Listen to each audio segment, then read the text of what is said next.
Hola, aquí continuamos con eh, las aplicaciones del método Romanes para resolver estructuras de proteínas.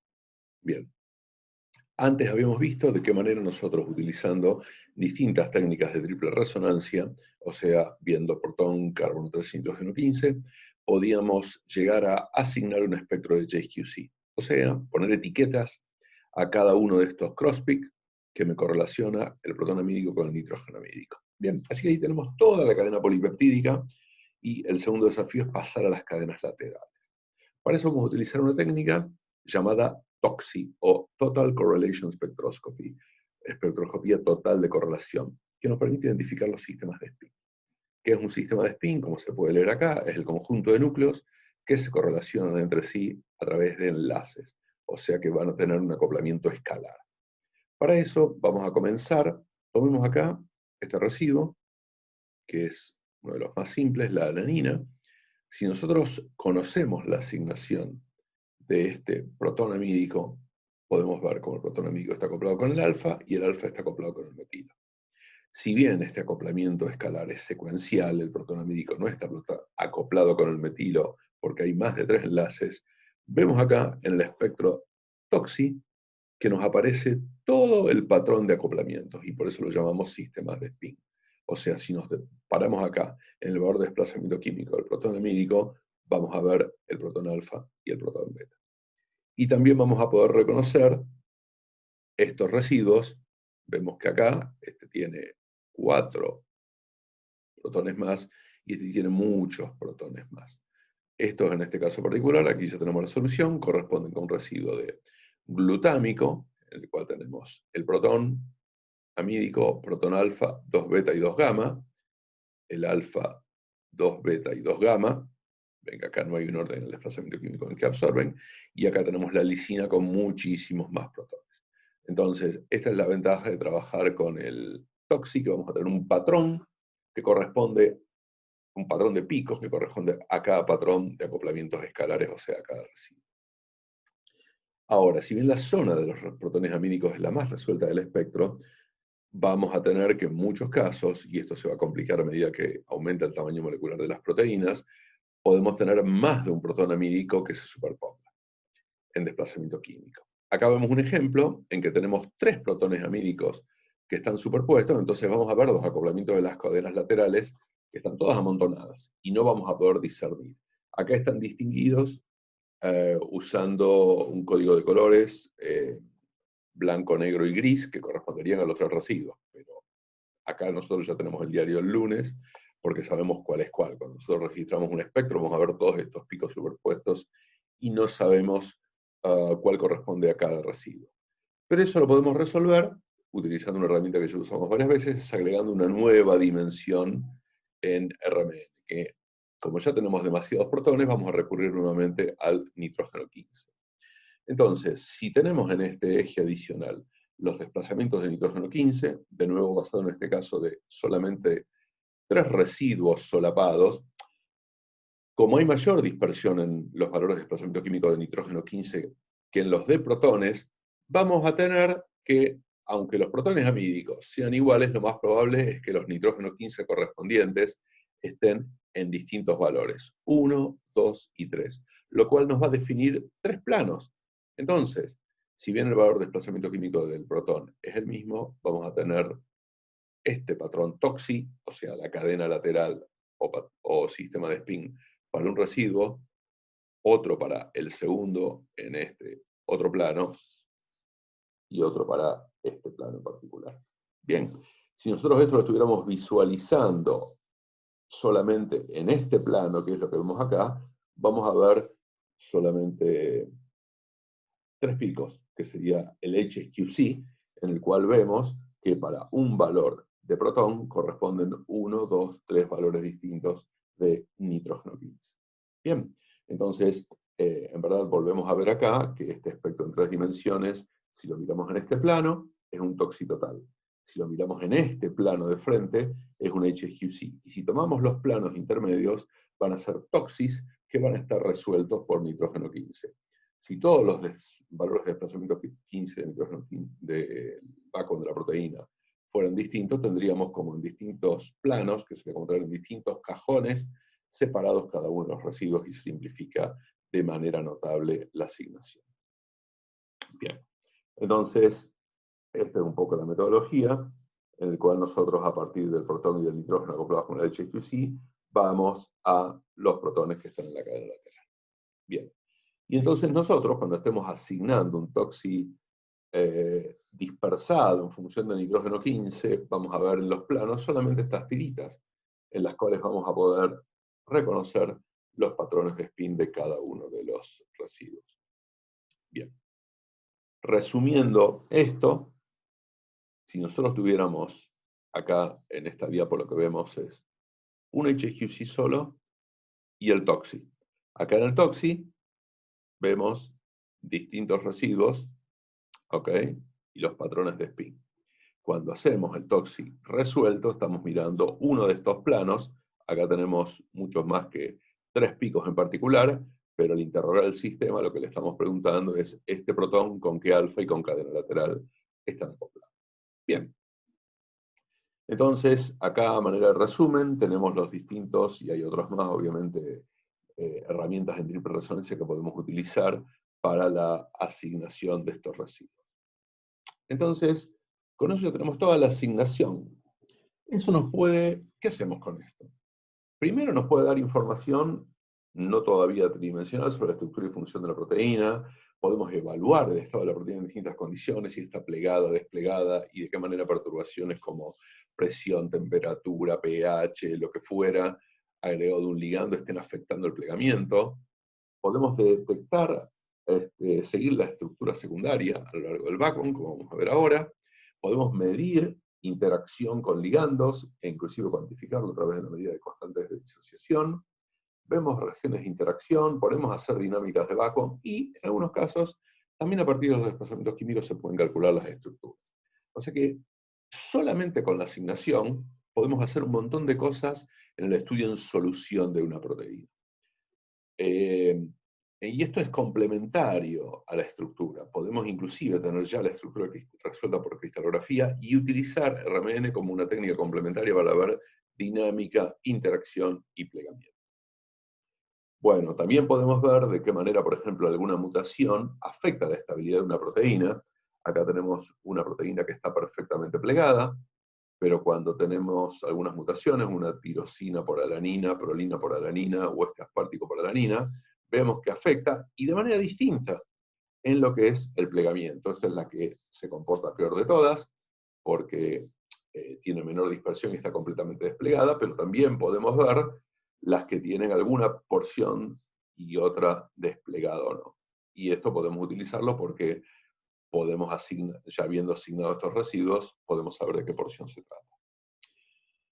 Bueno, y uno de los desafíos mayores en cuanto a complejidad por tiempo es tratar de determinar una estructura final de proteínas. Existen algunos algoritmos que permiten, en función de los desplazamientos químicos que reflejan el ambiente de cada uno de los protones, generar, esto se llama ciego porque no se miden más que los desplazamientos químicos y se asignan las estructuras de la proteína. Esto se ha logrado, y este programa funciona, para una serie de proteínas relativamente pequeñas, pero hay un límite en general que tiene que ver con el peso molecular o la complejidad. Ahora, otra cosa que podemos hacer, el procedimiento clásico, es estudiar la estructura secundaria. Con microismo circular y con infrarrojo nosotros podíamos determinar porcentajes de estructura secundaria, si la estructura estaba plegada o no plegada. Ahora nosotros tenemos la posibilidad, a través de distintos parámetros que evaluamos en el RMN, de seguir residuo por residuo la estructura secundaria. Los parámetros que vamos a utilizar son desplazamiento químico y los acoplamientos, ya sean los dipolares como los escalares. Bueno, el más sencillo de todos, y el primero que se utiliza por su simplicidad, son los desplazamientos químicos, que ya los tenemos medidos. Porque los desplazamientos químicos son sensibles a los ángulos de Ramachandran, es decir, los ángulos diedros que están en el backbone de la proteína. Y esto lo vimos en una de las primeras clases de RMN, que teníamos el Chemical Shift Index, que nos permite, en función del desplazamiento químico, estimar un determinado residuo en qué estructura secundaria se encuentra. no vamos a mirar cualquier desplazamiento químico, sino que en general los de los protones alfa y de los carbonos alfa, que son los predictores más confiables. También en algunos casos se pueden utilizar los carbonos beta. ¿Y por qué? Esto vemos acá, estudios estadísticos. Acá hay un programa que se llama Talos, muestra que la distribución de los valores de los desplazamientos químicos de carbono alfa en una hoja beta y en una alfa hélice son distintos, puede haber una zona de superposición, pero nos permite bastante bien predecir dónde estamos. En el caso de los carbonos beta, vemos que la superposición es mayor, ¿sí? Por lo tanto no es inequívoca, pero jugando con ambos podemos tener residuo por residuo, identificar en qué estructura secundaria están ubicados.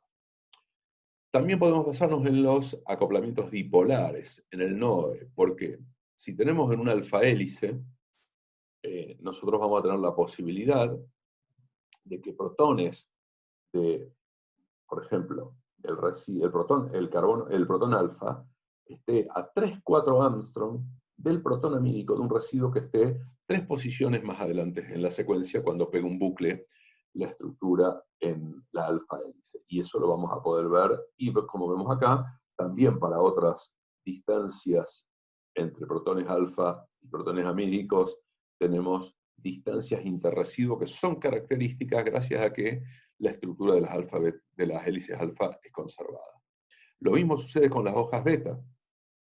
Y no solo podemos ver en las hojas beta diferenciarla de las hélices alfa, sino que también tenemos un patrón de NOE que es característico de las hojas beta paralelas y antiparalelas, que era algo que era difícil discriminar por otras técnicas. Bien. Y acá lo que tenemos, bueno, es un resumen. Hay algunos valores de NOE particular, por ejemplo, 2 protones amínicos de residuos contiguos van a estar cerca en una alfa hélice, pero van a estar lejos en una hoja beta. Y este otro acoplamiento también va a ser característico de una hoja beta. Los acoplamientos escalares también nos dan información, porque como vimos en la primera clase, los acoplamientos escalares entre el protón alfa y el protón amídico, que están separados por 3 enlaces, tienen una correlación que está guiada por la ecuación de Karplus, que permite calcular a partir de estos valores el ángulo diedro. No son los ángulos de Ramachandra, porque son ángulos diedros que involucran los protones. Bien, entonces nosotros vimos acá 2 primeras fases. La asignación secuencial, la estructura secundaria, y ahora vamos al último desafío, que es la determinación de la estructura tridimensional o terciaria de la proteína. El objetivo acá es determinar todas las conformaciones que son consistentes con los datos experimentales. No vamos a ver, entre comillas, una estructura, sino que vamos a calcular un modelo en función de nuestras mediciones experimentales, nuestros observables, que es compatible con esas mediciones. Entonces, nosotros vamos a tener programas que van a hacer una búsqueda conformacional de las conformaciones preferidas del polipéptido, pero a veces estos programas pueden no saber química. Entonces vamos a usar programas que sí saben química, que tienen campos de fuerza que mejoran la estructura que nosotros estemos calculando. ¿Qué quiere decir mejoran? Nuestras medidas van a ser imperfectas, nuestras medidas van a tener error. A veces puede que alguna asignación sea incorrecta o que algunos picos estén superpuestos y entonces vamos a tener incertezas en algunas de esas distancias. Y algunas mediciones van a ser incompatibles con las otras. Pero si nuestro programa de cálculo sabe de química de proteínas y de estructuras de proteínas, eso significa que tiene una base de datos de qué interacciones se favorecen, de los ángulos diedros favorecidos en las distintas estructuras secundarias, va a poder elegir, seleccionar qué datos experimentales pueden estar incorrectos. Y ahí, de manera iterativa, nosotros vamos a trabajar y eliminar los datos que pueden tener error. Bien. Entonces, una de las fuentes de error más comunes es que los datos de RMN no son perfectos. Hay ruido en los espectros, los datos son incompletos, podemos no estar midiendo en todas las regiones de las proteínas, y puede haber más de una solución posible, que nos va a dar lugar a un ensamble de conformaciones, no a una única conformación posible. Para poder calcular las estructuras tenemos que medir distancias. Las distancias se miden a través de los acoplamientos dipolares. Uno de los parámetros que mide acoplamientos dipolares es el efecto nuclear Oberhauser, que es inversamente proporcional a la sexta potencia de la distancia entre los núcleos, o también NOE. Para eso utilizamos un espectro en dos dimensiones llamado NOESI, que lo vemos acá. Es un experimento en que me correlaciona protones con protones, y si yo veo un pico entre dos protones, significa que esos dos picos están a menos de 4 Angstrom. Primera observación. Puedo utilizar el NOE de manera cualitativa. Si hay un cross-peak entre dos protones, quiere decir que están menos a 4 Angstrom. Si no lo hay, quiere decir que están a más de 4 Angstrom. También puedo utilizarlo de manera cuantitativa, porque si yo cliqueo con el programa, no lo voy a mostrar en este PowerPoint, sobre este pico, me puede cuantificar el volumen que está en la tercera dimensión. Y ese volumen va a ser proporcional al NOE, o sea, inversamente proporcional a R a la sexta. Entonces, si yo puedo cuantificar todas estas interacciones, puedo cuantificar, tomo este que está aislado, cuál es la distancia entre este protón y este protón. Convierto la intensidad de este pico en una distancia. Ahora, el problema, que es lo que ustedes ya estarán viendo, es que hay un gran número de protones, entonces hay un gran número de interacciones y hay mucho solapamiento. Sobre todo acá, vemos que es la región de los alifáticos. Eso va a dar lugar a muchas ambigüedades. Y la cosa más dura es si a ustedes les toca sentarse y estar viendo la intensidad de cada uno de estos picos, van a decir, me va a llevar un montón de tiempo. Por suerte hay una serie de programas automatizados a los cuales nosotros les podemos cargar nuestra tabla de asignaciones. Ya le podemos decir que el protón que está a este desplazamiento químico es el protón amídico de tal residuo.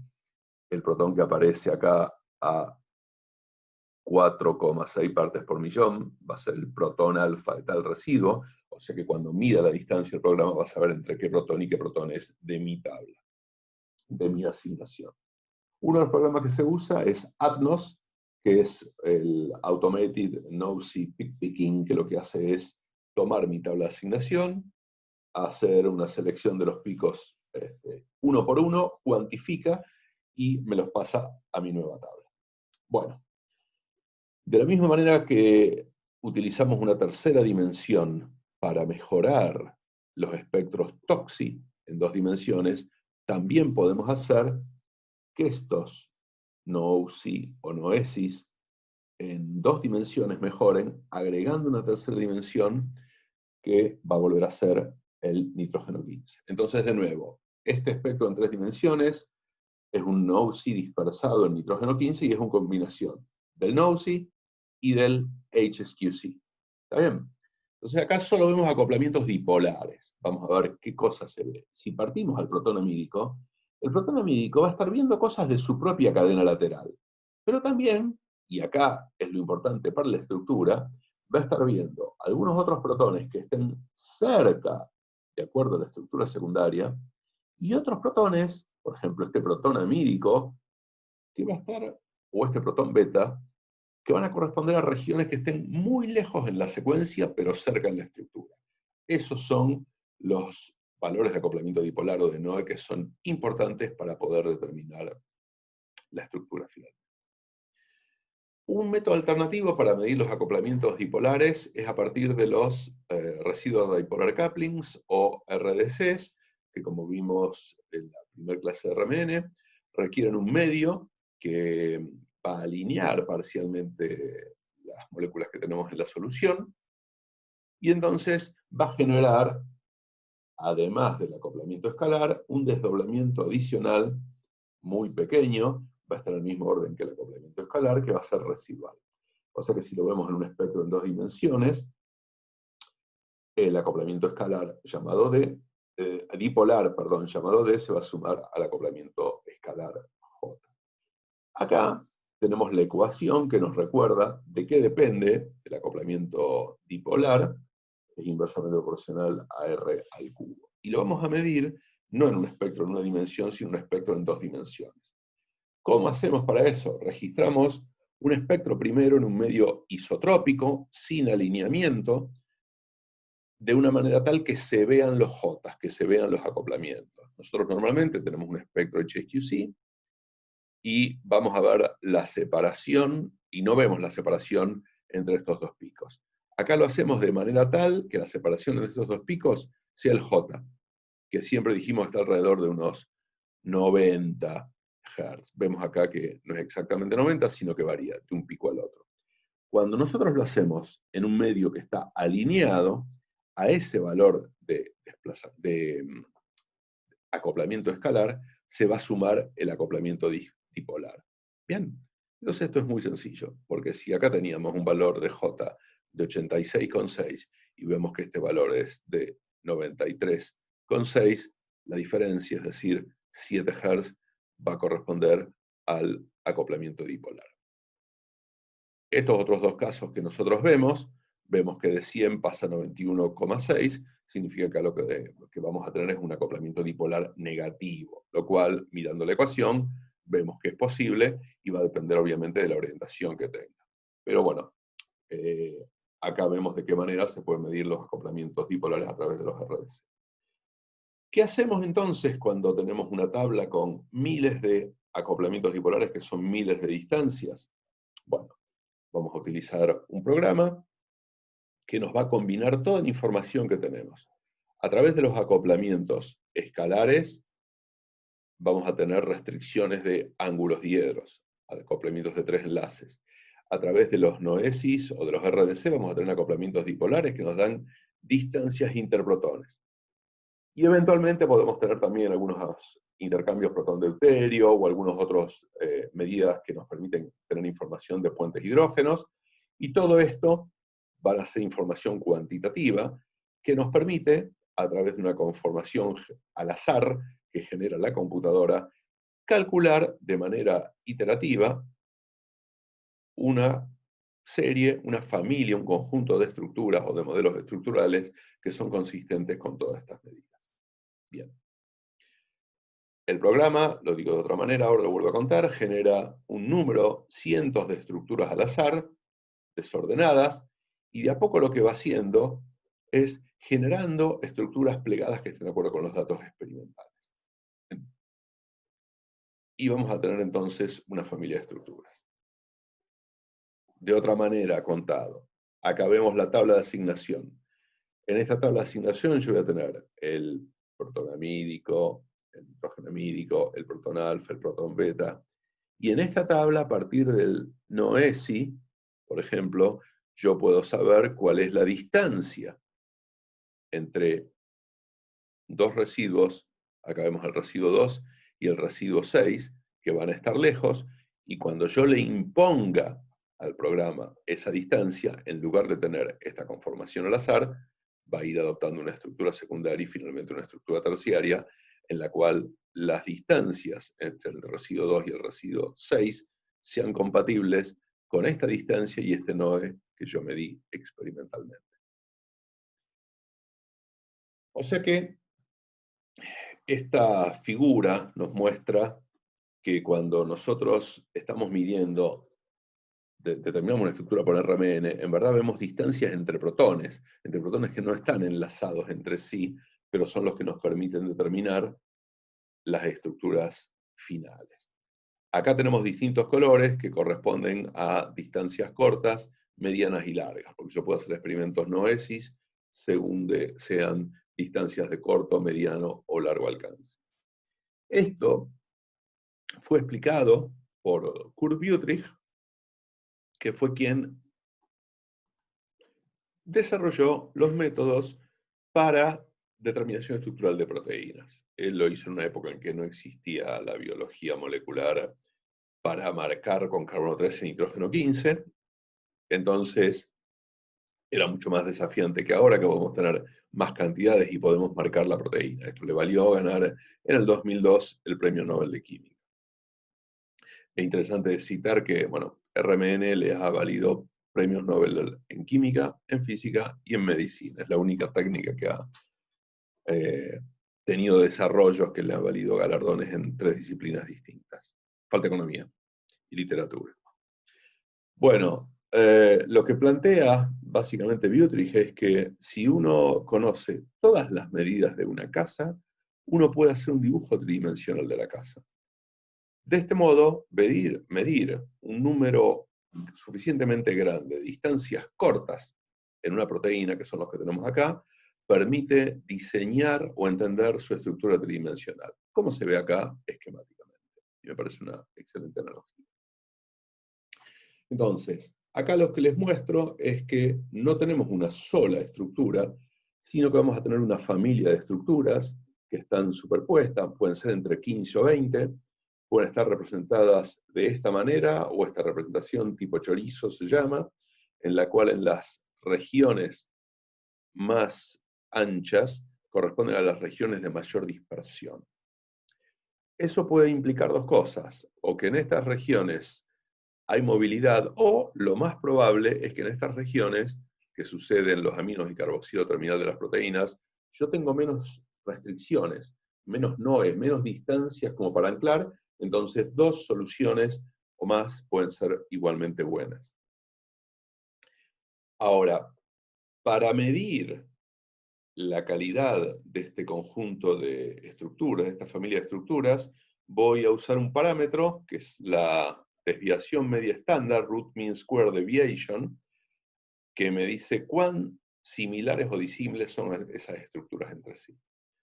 Aquí lo que tenemos, por ejemplo, son las 20 mejores estructuras posibles de una proteína, que tienen una desviación media estándar de 0,25 Armstrong. Este es un valor muy bueno.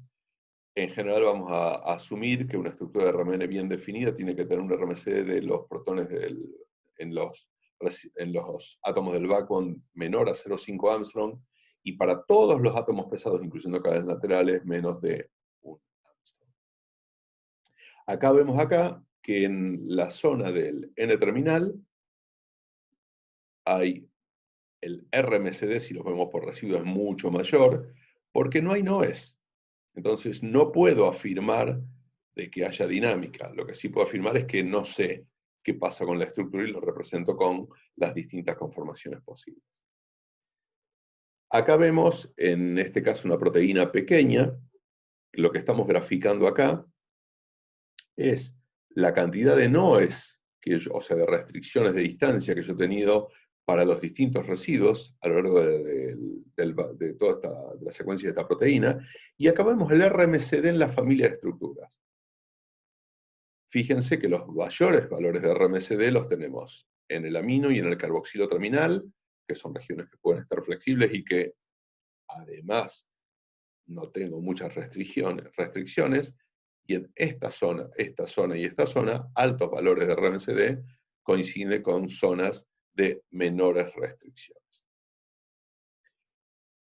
Bueno, lo que es importante es que cuando uno mide el RMCD va a tener un valor global, y el valor global a veces puede ser engañoso, porque yo puedo tener, que es lo que sucede acá, en esta proteína que es un bloqueador de un canal de calcio de insectos, tengo dos secciones. Tengo una parte en el N-terminal que está estructurada y una parte de ese terminal que es como si fuera una proteína intrínsecamente desordenada.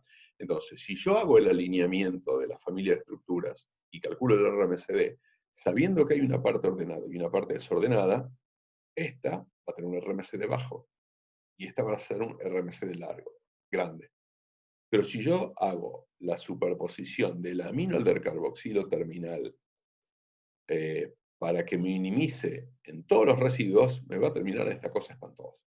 Entonces, un número absoluto sobre la proteína da solo una parte de la información, y uno lo que tiene que ver, como vemos acá, es cuánto es el valor de RMCD también a lo largo de la cadena polipeptídica, que nos permite identificar regiones ordenadas y regiones desordenadas. Para ver la calidad, entonces, de las estructuras, vamos a tener varios parámetros. ¿Cuántas restricciones experimentales yo pude medir? No es RDC, ángulos diedros. El RMCD del ensamble estructural, que va a ser subjetivo. La violación de las restricciones. ¿Qué significa? A veces yo puedo tener dos medidas experimentales que son incompatibles entre sí. Yo voy a tener que elegir una, y eso va a ser parte de la iteración que les contaba antes. Las energías moleculares, el programa puede después hacer un cálculo de cuáles son las conformaciones de entre las varias probables, las de menor energía. Después lo tengo que validar y hay un montón de programas que están disponibles como el ProCheck que me lo compara con estructuras y me dice esto tiene sentido o no. Y otra cosa que también puedo hacer es, a partir de los modelos estructurales, calcular cómo serían los noesis, las intensidades de los noes, los parámetros experimentales para validar. Bien. Finalmente, lo que vamos a ver en casi todos los tipos de proteínas es que las estructuras secundarias van a estar bien definidas en el cambio en las alfa y las beta. Sin embargo, en el cambio de los looples, de los bucles, vamos a tener mucha más variabilidad, vamos a tener mayor RMCD.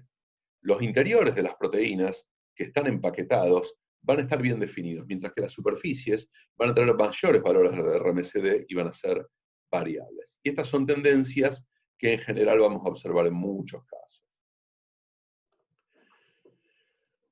Si comparamos el procedimiento de resolver una estructura por RMN y por cristalografía, vemos que lo que se mide es distinto. En el caso de rayos X vamos a estar sometiendo una muestra proteica a una difracción y a partir de la transformada de Fourier sobre el patrón de difracción calculamos una estructura. Bien, o sea que vamos a estar en cierta manera infiriendo las posiciones de los átomos en función de esto. Ahora, en el caso de RMN, yo voy a estar, acá no estoy, es muy distinto a tener una foto como se obtiene a partir de rayos X, porque acá yo voy a estar midiendo ángulos, midiendo distancias o orientación relativa de vectores internucleares para tener la estructura. Entonces, como las metodologías, los observables, lo que yo cuantifico es distinto, los modos de validar y de estimar la calidad de las estructuras también es distinta. Bueno, como vimos, mientras más grande sea la proteína, vamos a tener más señales y es más compleja trabajar con RMN. Sin embargo, ha habido desarrollos a lo largo del tiempo que han permitido superar estos límites del tamaño molecular. Cuando se trabajaba con RMN solamente de protones, el límite de una estructura que se podía determinar de una proteína era de 10 kilodalton. A partir de un marcado de nitrógeno 15 y carbono 13 se pudo llevar este límite alrededor de 20-25 kilodaltons. Con el uso de la perdeuteración, que lo voy a comentar en la próxima clase, se pudo llevar hacia más arriba, y con el uso del TROSI y del marcado de segmentos, prácticamente no hay límite en el tamaño de una proteína que se puede estudiar. Básicamente la perdeuteración lo que se hace es crecer la proteína en agua que tiene parcialmente agua deuterada y agua normal, con protones. Entonces la presencia de deuterios a lo largo de toda la proteína lo que hace es cambiar las propiedades de relajación y como consecuencia de eso las señales son mucho más angostas. Esto lo vamos a ver en detalle en la clase próxima, mejorando la resolución del espectro. El TROSI, que quiere decir Transfer Relaxation Optimized Spectroscopy, no voy a discutir porque está fuera de los alcances de este curso cómo lo logra, lo que hace es tratar, detectar en el espectro variantes que tienen mucho mejor resolución, y entonces un espectro de una proteína de 45 kilodalton va a lucir como el espectro de una proteína de 15 kilodalton. Otra estrategia, combinando con biología molecular, si tenemos una proteína que tiene 3 dominios, esta es una proteína grande y compleja, podemos marcar cada uno de los dominios por separado y los otros dos no, entonces tenemos la proteína completa pero solo una parte marcada, podemos tener estos espectros parciales y nos simplifica el trabajo. Hoy por hoy, la proteína más grande que se ha estudiado, se ha resuelto la estructura por RMN es la malatosintasa de 81 kilodalton. Fue hace ya 15 años, fue un tour de force. Ahora, esto no significa que no se puedan estudiar proteínas más grandes. Como les dije antes, asignando proteínas uno puede estudiar un montón de propiedades y no necesariamente resolver la estructura. Los grandes desafíos para el RMN en el futuro tienen que ver con tener técnicas que permitan acelerar la adquisición de los espectros, y entonces trabajar con muestras más diluidas, la asignación automática, el cálculo automático de las estructuras y cálculo de estructuras a partir de los desplazamientos químicos. Esto en cuanto a desafíos técnicos. Y en cuanto a sistemas que se pueden abarcar, el procedimiento que yo les acabo de contar se aplica generalmente para proteínas solubles y plegadas. Pero desarrollar técnicas para ver estructuras de proteínas dentro de la célula in vivo, estudiar proteínas intrínsecamente desordenadas y estudiar proteínas de membranas es el futuro de la herramienta. Muchas gracias.